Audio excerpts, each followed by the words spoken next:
political analyst and specialist in the Middle East and in Iran. Also by Sanam SHANTYAEI, who's a France 24 journalist and also a specialist of Iran. We're joined from Washington by Robert ZARATE, who's a policy director at the Foreign Policy Initiative, and from Lund in Sweden by Rouzbeh, PARSI, who's a senior lecturer at Lund University. Picking up where we left off a moment ago, Sanam, the Ayatollah Ali Khamenei made clear yesterday that not much was likely to come from these talks. Surely an indication, given that he is the man at the helm of the whole thing, and particularly of any discussions on Iran's nuclear program, that very little should be expected. He is indeed the highest power in the Islamic Republic, and he did say that the talks won't go anywhere. But that was in the context of a comment that he made earlier saying that Iran will absolutely abide by its commitments to the nuclear deal. So we have to keep that in mind. In addition to that, going back to a comment made by Mr. ZARATE earlier, I understand that the hardliners and hawks will see this as an opportunity for Iran to push the boundaries and perhaps cross these red lines. But we have to remember that specifically within the 6-month interim period, because of the intense and strict inspection that Iran's nuclear facilities are being exposed to, it won't be able to actually push those boundaries. So I don't believe that we need to be that pessimistic about these talks. Robert ZARATE, if these talks allow at least for more inspection, a clearer view of what's happening within Iran's nuclear program, then surely they will have been worth holding. To a point, I think there are a couple issues here. One, there's a nomenclature issue that I want to throw on the table. I often hear people talk about hardliners in Tehran and hardliners in Washington, D.C. You know, whatever hardliners there are in Washington, D.C., they're not executing poets. In Tehran, we recently saw renowned Iranian poet Hasham Shahbani executed after 3 years of detainment and torture and the like for alleged waging war on God and spreading corruption on faith. That's the sort of hardliner you see in Iran. You don't see anything compared to that in Washington, D.C. What you see, the so-called hardliners in Washington, D.C., they want to see negotiations proceed from a shrewd and sensible point of view. And they want an agreement that really does cap and limit Iran's capability to build a nuclear weapon on short notice. What troubles me here is this rhetoric from Iran saying that they're not going to dismantle a single centrifuge, that they're not going to dismantle a single nuclear facility. That flies in the face of just analysis and facts. And one fact is that you've heard actually in recent weeks from David Albright of the Institute, ISIS, Institute for Science and International Studies. David Albright said that if Iran is going to have a breakout capability of anywhere from a year plus, Iran has to get rid of roughly 15,000 centrifuges from its 18,000 installed, 19,000 installed centrifuges. That's if you want a 1 year to a year and a half window from Iran building a nuclear weapon. Currently today, Iran, if it decided to, could build a nuclear weapon in as few as 6 weeks, perhaps even less, depending on the amount of foreign assistance it's getting from states like North Korea and the like. And so there are real metrics here for success. And what's troubling for me, again, is this, you're not hearing this from President Obama. President Obama himself is actually being very flexible, doesn't want to lay out red lines. You're not hearing that from Khamenei or from Rouhani. And this is a recipe for disaster. This is why Fareed Zakaria, after interviewing Rouhani, said that we're right now on trajectory for a train wreck. Iran is unwilling to concede and actually take seriously the legitimate concerns of the international community, concerns that are codified in at least 6 UN Security Council resolutions. Milad, JOKAR, I'd like to put that to you, that in order to bring Iran's ability to build, should it choose to do so, nuclear bomb within limits that are acceptable to the rest of the world, centrifuges would have to go, which is something that Tehran said it won't consider. Mm-hmm. This is indeed one of the points that will be dealt with in the comprehensive agreement, the number of centrifuges. So as we know, Iran has 20,000 centrifuges, and among these centrifuges, 1,000 are second-generation centrifuges, so they enriched much faster. And I believe that Western diplomats would like Iran to have around a few thousand centrifuges, 4,000 centrifuges. So they will give maybe more confidence in order to sign a final deal. but this will have to be temporary because Iran will refuse to be, treated differently as part of a non-proliferation treaty signatory. But it will have to accept the closing of centrifuges.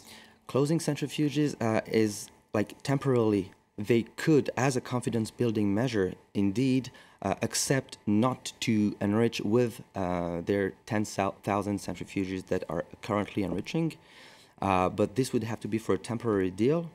After this, Iran will probably put this on the table. This will be part of the negotiations, but dismantling them, this is maybe a maximalist position to demand Iran dismantling their nuclear facilities. There seem to be, Rouzbeh, PARSI, the more one looks at the actual concrete nature of the issues that will have to be discussed this week in Vienna, the more one doubts that any agreement can surely be found. Wendy Sherman, the Undersecretary of State, made clear that the question of Iran's ballistic capability would have to be considered. Iran has made clear it won't talk about its defense at all. She's also said that Iran did not need its reactor in Iraq, nor did it need its site at Fordo, all issues that for Tehran are absolutely not on the table for discussion. Well, I mean, first of all, let me just make a point. Hardliners in DC or hardliners in Tehran, I have no reason to trust any one of them, and I don't think it's particularly useful to try and do a body count of how many people they might have ended up killing. I think that discussion is for another time. As for the process, we have to remember that this is a process. So whatever everyone comes in with in terms of demands and red lines and postering and whatnot at this point is not what they're going to end up getting when the process is over. So they come in now with all kinds of more or less, imaginary ideas of how much they should get and how little they should pay for it. But in 6 months' time or in 12 months' time, if they prolong it, what they have at that point is what counts. So there's no point in kind of declaring this process dead because someone said something yesterday. We will see how that works out in time. I think what's important for Iran is that its right to enrichment is accepted and is put in the final agreement. And then it will be a question of what is politically affordable in terms of how much actual technical material it should have for that enrichment.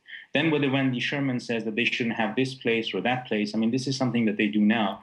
But in the long run, obviously no state is going to allow someone else to decide whether you are allowed to have a certain facility or not. The main important point here is that whatever facilities Iran are going to end up actually having in operation should be under very, very strict safeguards that go beyond the Non-Proliferation Treaty, includes the additional protocol. At the end, and we're not talking 12 months here, we're talking perhaps in 5 years' time, when everyone knows that everything has gone well and everyone has done what they promised to do, at that point, Iran will then be considered a normal signatory of the NPT and will be under the same kind of safeguards as everyone else. Up until then, it will be additional safeguards, which Iran will then have to accept, but it will accept it under the condition that it's getting something for it, which is the sanctions relief bit. I'll put that question of sanctions relief to you, Sanam, in just a moment. First of all, though, I want to put to Robert Zarat that scenario that was just described there. The right to uranium enrichment is recognized by the rest of the world. Confidence-building measures are put in place. Transparency is the watchword. And over time, relations with the rest of the world will be sufficiently normalized that Iran's nuclear program will no longer pose a threat, imagined or real, to anyone. You know, I spent my early career working on nuclear non-proliferation in Congress, and I want to clear up something here, that the Nuclear Non-Proliferation Treaty does not enshrine the right to life, liberty, and the pursuit of weapons nuclear material that you can convert into a bomb on short notice. The right to enrichment, and President Obama himself said this, I believe in November 2013, or late October, the NPT does not expressly enumerate enrichment as a per se right. It does allow for the right for nuclear energy for peaceful purposes in accordance with international inspections and the like, but it doesn't offer a per se right to enrich. But what this whole discussion elides is, again, 3 letters, PMD, potential military dimensions. This is why we're even here having this discussion, because for 3 decades, Iran hid nuclear activities and cooperated with the likes of A.Q. Khan. And moreover, again, there is an established history of Iran conducting weapons-relevant nuclear experiments on military facilities. These are questions that there will have to be a full answer in the international community, and until that sort of thing happens, I don't think a deal would be accepted here, certainly by the Congress, the U.S. Congress, but it just wouldn't pass a smell test. Where I actually see this going, by the way, this whole negotiation process, I think there's going to be a punting. 6 months will become 12 months. 12 months could become 2 years, and we'll be in this all drawn-out negotiating process. The parallel, of course, here is to the agreed framework with North Korea, which Wendy Sherman actually helped to negotiate in the 1990s. Well, we all know where that led to. North Korea today has nuclear weapons, and I think this is why you see the worries here today in Washington, D.C., and among congressional lawmakers, both on the right and on the left. Sanam, SHANTYAEI, on that question of sanctions relief, this is, of course, what Iran needs. This is what Iran wants. You've been to the country before and more recently. It is the pressure on Hassan Rouhani is definitely from the state of his economy. He'll be coming under intense pressure over the next few days, weeks, months, however long these negotiations take, to get to a situation where sanctions are lifted on Iran totally. Absolutely. The back-breaking sanctions that battered the country's economy, as I mentioned earlier, are essentially what brought Iran to the negotiation table in the first place. And this is what they're after. Iran has already opened itself up to businesses with its Western counterparts, as we saw in earlier February. A delegation of around 110 business companies headed by MEDEF went to Iran to eye up business opportunities for themselves. So this is a two-way deal, yes. Iran is suffering massively. I mentioned the inflation, unemployment, even shortage of medicine, which is really unfortunate in a country like Iran. So they will, of course, be benefiting from the lifting of sanctions, and this will be a massive victory for Rouhani, who vowed in his election campaign that that's what he'll bring to the country. But it's also a fantastic opportunity for the West, so that they can, we had the French car makers, for example, Peugeot and Renault, who were losing out on revenue because they had to cut business ties with Iran. So it's brilliant for both sides to be able to establish some kind of agreement. Milad, JOKAR, of course, there are the Western foreign business interests keen to get back into an Iran with normalized relations with the rest of the world. But the real pressure economically is, of course, on Iran. Sanctions have crippled it. The currency has lost 2/3 of its value. The economy is in a disastrous state. I read one, and it's difficult to have proper estimates, but one organization here in France estimated that 1 in 2 Iranian people now lived beneath the poverty line. Hassan Rouhani has no choice, does he, but to find the deal that he can with these powers this time. Absolutely. There's a lot of expectation within the Iranian population, but I just wanted to come back to a previous comment on our guest in Washington. I think we all agree that, and even the intelligence community agrees, that the comparison between North Korea and Iran is nonsense, simply because there are inspectors on the ground in Iran, in Iranian nuclear facilities. What is need to be done is to have more inspectors, to have full transparency measures. And more access. And more access, absolutely. And as Rouzbeh PARSI said, yeah, they would have to agree to sign the additional protocol that will be signed by the Iranian parliament. But the comparison between North Korea and Iran, I think, is something to make people afraid of the Iranian nuclear program, and to and it is not really related to the real negotiations on the table. Coming back to Iran's economy, absolutely, there's a lot of expectation. I was in Iran also in September and October. And everybody agrees that, yeah, absolutely, we want to have a better image. Rouhani is working on this. He was elected by 51.7% of the electors, voters, and on a program of opening the country to the West, better relations with the Arab neighbors, and engagement, moderation. And this is why, as Sanam just said, yeah, they are inviting businesses, the business community, to invest in Iran. And this invitation and motivation from the business community can also be used, and the Iranians understand this, as leverage to pressure different governments to lift sanctions. Rouzbeh, PARSI, I'd like to go back to one point that Milad JOKAR made just a moment ago. And first of all, we have a tweet for you. Rouzbeh PARSI is making the most realistic analysis around talks. Can we send him to Vienna and get the hardliners out of the way there? They're sending you to Vienna already. On that question of the hardliners and the comparisons made with North Korea, isn't fundamentally the question that Tehran is going to have to answer sooner or later that of the hardliners in Washington in particular? It is going to have to answer the question about whether it is or is not seeking to make a nuclear bomb. That is fundamentally the question at the heart of the negotiations, and the thing on which it is going to have to come clean. It meant some way towards it by accepting last week of the IAEA that it would allow the organization to look into detonators that may have been built with a view to building a bomb. In the end, that is the question on the table in Vienna. Well, 2 points. First of all, yes, of course, what this is about for everyone who is involved in this outside of Iran is to make sure that Iran is not building a nuclear bomb.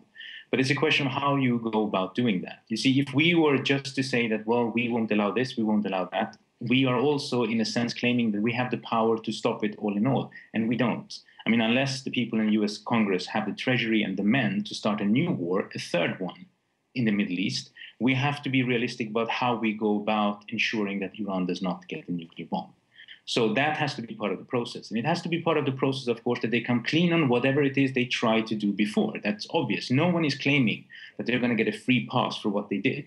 But it's a question of understanding that most of the things that were weapons related, according to basically every intelligence organization that has publicized this in one way or another, was in the past. And we want them to tell us exactly what they did. But if we are going to tell them that if you tell us what you did, we're going to punish you for whatever it is you did, then obviously they're not going to tell us much. So this is about being clever in this process and understanding that we need to give something to get something. And it is then, to go back to the point made earlier, Robert Zarate, the onus is now on the countries with Iran to ease up, to show that Hassan Rouhani and the moderates are on the right track, and that what is needed now is more sanctions easing and more reward for the steps that have already been made.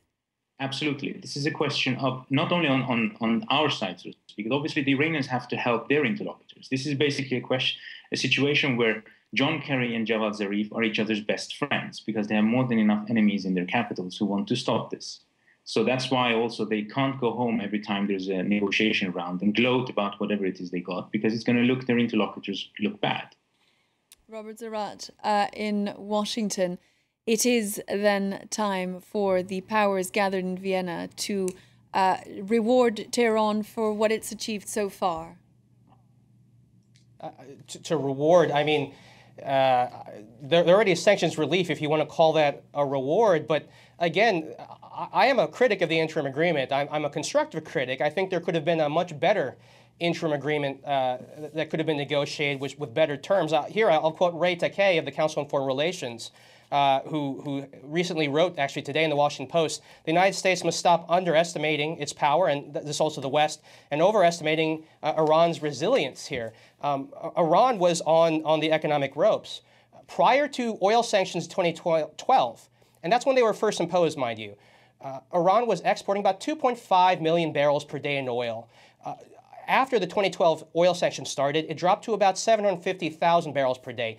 Today, it's risen to about 1.3 billion barrels per day. However, what's interesting, Hassan Rouhani, in his budget to the Iranian parliament, assumes a revenue base of about 1.5 million barrels per day of oil. Clearly, the Rouhani government is expecting more of a windfall from foreign governments in terms of sanctions relief. The worry here in Washington, D.C. is that this wall of sanctions relief, now that bricks have been pulled from it, may start to crumble.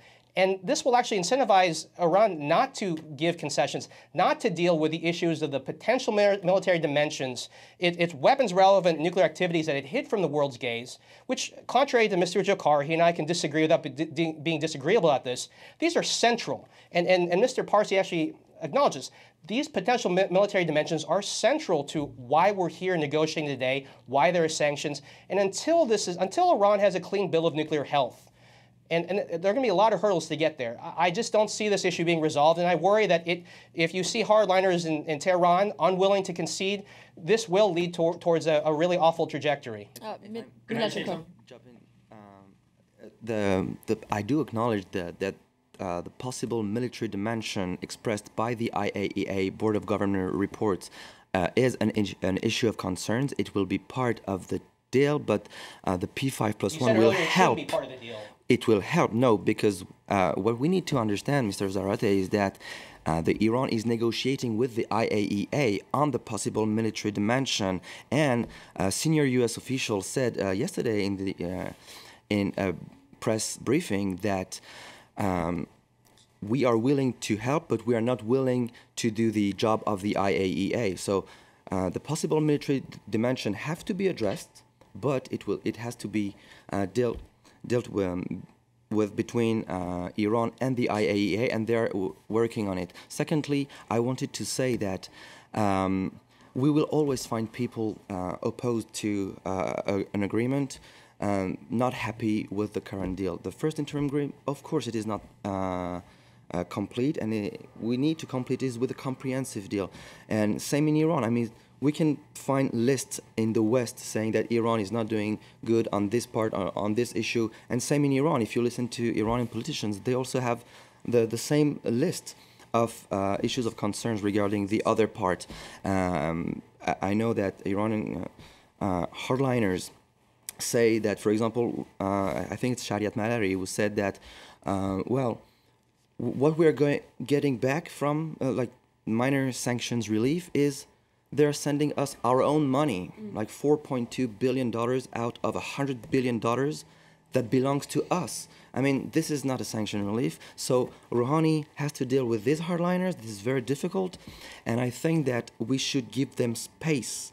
And we should not answer this question, are we optimistic or pessimistic? We have to be realist and try to find a way out of this unnecessary crisis that has been lasted for 10 years. Rouzbeh PARSI, the fear, as was just expressed by Robert Zarate a moment ago, of those watching, the hawks watching this process, is that they believe the sanctions have worked, and any letting up of those sanctions, in a sense, gives too much room for maneuver to Tehran on the issue of its nuclear program.